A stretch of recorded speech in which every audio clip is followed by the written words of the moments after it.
Okay, this is the first video for Thursday, March 5th. We are marching onward into the next set of notes. This set of notes is going to talk about linear regression from a Bayesian point of view. You should be familiar, you should have a picture in your mind of linear regression. This is going to be simple linear regression, but the idea is that you've got some cloud of points, usually not quite as clean and well-behaved as that one. We're trying to draw a line of best fit, and we're trying to estimate the parameters of the model that describe this line through the cloud of points. So, how do we do simple linear regression from a Bayesian perspective? You can look at the chapter 9 of the book, which talks some about simple linear regression, but as with the other modules, these notes are pretty comprehensive, so the main source of information are these notes. We're going to review the simple linear regression model. We'll add some priors onto it to make it Bayesian. Eventually, we'll talk about Gibbs and a Gibbs sampler to perform MCMC for this model, and talk about basically just some diagnostics of how do we work with priors with this model. And this is going to be a bit more complicated than the normal inverse gamma model we saw in the previous set of slides. So, of course, you should be able to identify the model. Again, because we're going to be doing a Gibbs sampler, we're going to perform inference via the full conditionals. And so we'll talk about that Gibbs sampler in the slides to come. Okay, so here is our simple linear regression model. And this model that you're seeing here should look pretty familiar. There are some subtleties here. We say this is the normal simple linear regression model. And down here, this bullet says it's normal or Gaussian because the residuals are assumed to be normally distributed. Our residuals are, in fact, I would cross out residuals and call them errors, but the errors are assumed to be normally distributed in this model. Now, you can do simple linear regression without this normal assumption. And if you think for a minute about this, you probably have. In other settings, you have said something like the expected value of epsilon I is 0. Now notice our normal model actually says that same thing because we have the expected value being 0 there. It also, in that other setting, you also said something like the variance of the epsilon I is equal to sigma squared. Now, as always, there's a lot hidden in this mathematical notation.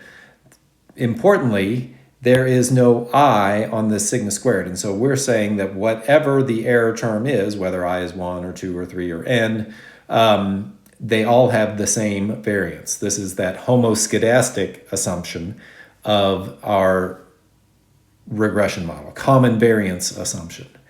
And notice when we specify normality, we also are saying that the variance of the epsilon i's is a common variance term sigma squared. So the difference between this setting that I just described and the setting that we're going to use in the Bayesian framework is this normality. And you can do a lot in frequentist statistics without a normal assumption. Basically, you can do all of the the ordinary least squares inference.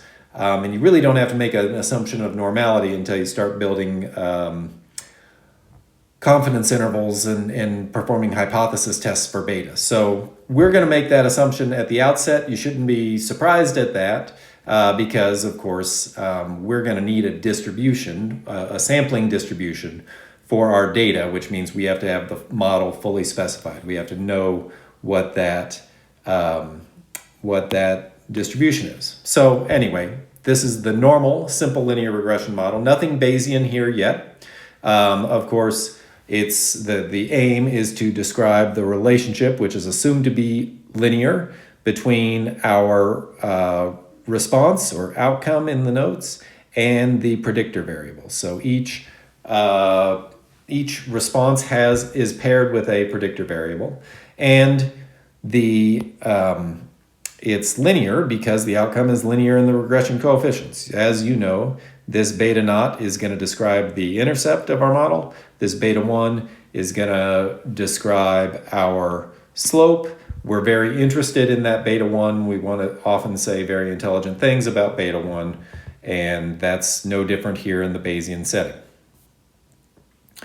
Okay, so this says if we want to write a Bayesian model, we know that the posterior is going to be proportional to a likelihood or a sampling distribution times the prior. So we need a sampling distribution, and that's going to be for the y's, which are observed. We don't observe the error terms, we observe the responses. And so we need a sampling distribution for what we observe. So we can write this model in hierarchical form. What we would say is that our data, the yi, given beta naught, beta 1, and sigma squared. So actually, let me go back a slide here for just a moment. We want to say intelligent things about this linear regression model. And so importantly, there are parameters that we need to say intelligent things about. The parameters of our model are beta naught, beta 1, and sigma squared. We want to say intelligent things about all of these, all three of these parameters. So this is different than what we did back in the previous set of notes, where we were trying to describe the mean of a normal random variable where there was no predictor information. Now, to relate the response to predictor information, we've replaced that mean with a beta naught and a beta 1. So when I come over here, we're going to write this in hierarchical form. You'll recall hierarchical form just sort of lays out what's our distribution of the sampling distribution, and let's talk about our priors as well. So our data, given the parameters, we're going to assume are normal. The mean is going to be given by beta naught plus beta 1 xi. If you give me the xi, if I knew the parameters, plugging that information in here would give me the mean of this response. Now, this response isn't given only by its mean because, of course, here's the mean, but we also have that error term. So we would say that the error term is where the randomness comes from, and the variance of that error term is given by sigma squared, and of course, we saw that right back here. Okay, so that's our sampling distribution. We're going to assume that our intercept term is normally distributed, and we would have some mean value for our prior, and we would have some variance associated with our prior. I'm going to put zeros as subscripts on both the mean and the variance to remind us that that's tied to our intercept term, which also has that same subscript. Beta 1 is going to be distributed normal. It could have some other mean. It could have some other variance. So the main thing about these subscripts, the zeros and the ones, is that they're just denoting that the mean for the intercept term and the mean for the slope can be different. The mean for the intercept, the variance for the intercept term and the variance for the slope can be different. And that kind of makes sense because, of course, we know that this is supposed to represent our prior information about these two parameters. And there's no reason to believe that the slope should have the same, we're going to have the same prior information about the slope as we would about the intercept. Okay, we also need to specify a prior distribution on sigma squared. We're going to say that sigma squared is distributed as an inverse gamma. Of course, it has two parameters. We'll go ahead and we'll call that A and B. Now, one thing worth mentioning is we have assumed that the three prior distributions are independent. We've written them down individually. One does not have to do that, but it makes inference much easier, and it's going to allow us to approach inference the same way we did on the previous slide, where we have the full conditionals and we can draw from the full conditionals via a Gibbs sampler. Just because we assume that the priors are independent, that doesn't mean that our posterior is necessarily going to be uncorrelated.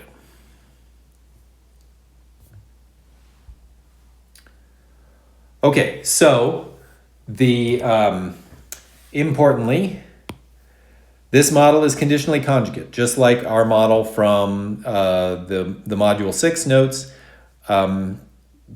If we think conditionally, it's going to be easy to sample beta naught from its full conditional. Of course, we will have to assume that when we're sampling beta naught, we will assume that we have beta 1 known and sigma squared known. Or perhaps a better description would be we have current values for beta 1 and for sigma squared. And then, like we did with the Gibbs sampler for the normal model not in the regression setting, we're going to step through each of the parameters. So we'll sample beta 1 based on the current values of beta naught and sigma squared. We'll sample sigma squared based on the current values for beta naught and beta 1.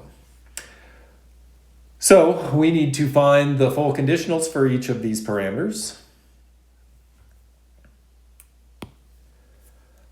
But we'll get there soon. This is actually not the full conditionals for the simple linear regression model. What we're focusing on here is the joint posterior. So this is not the model we're going to work with, but this is just basically a reminder of the full joint posterior that we're after. So this piece here basically comes right from our hierarchical model on the previous slide. We said, or 2 slides ago, we said our sampling distribution is going to be normal. We're going to have a prior on beta naught, which is normal. We're going to have a prior on beta 1, which is normal. We're going to have a prior on sigma squared, which is inverse gamma. So we see those 4 pieces right here. So here is our sampling distribution for our data. We are assuming that capital or boldface Y is some vector of individual observations, y1 through yn, and so that's why we have this, this likelihood. We have n observations here in our likelihood, and notice that the mean of our normal is given by the regression term. So this is y minus the mean. Here's our mean, which has, of course, both the intercept and the slope parameter in it. Here is, of course, sigma squared, which is going to appear in its usual spots. So that's our likelihood. Here is our prior for beta naught. Here is our prior for beta 1. Now on these slides, they've actually simplified things. They have not assumed that there is a mean term. So in fact, they went ahead and said that mu naught is going to equal 0, mu 1 is going to equal 0. That makes the notes easy, but we would either have to think that these are reasonable assumptions based on our knowledge of the intercept and the slope, or that our variance is so large that it doesn't really matter if we're picking an unreasonable 0 like we did, say, for the heights. So, so that's why there is no beta naught minus mu 1 squared. They have also assumed that the tau terms are the same. So they're going to have large tau terms, but we could make this, if we wanted to make our prior more specific, we could change these things. So just to review, here's our likelihood, here's our prior on beta naught, here's our prior on beta 1, and then here is our prior on the inverse gamma. And notice that, as the slide says, we've dropped some normalizing constants. So the inverse gamma should have some gamma function terms in there.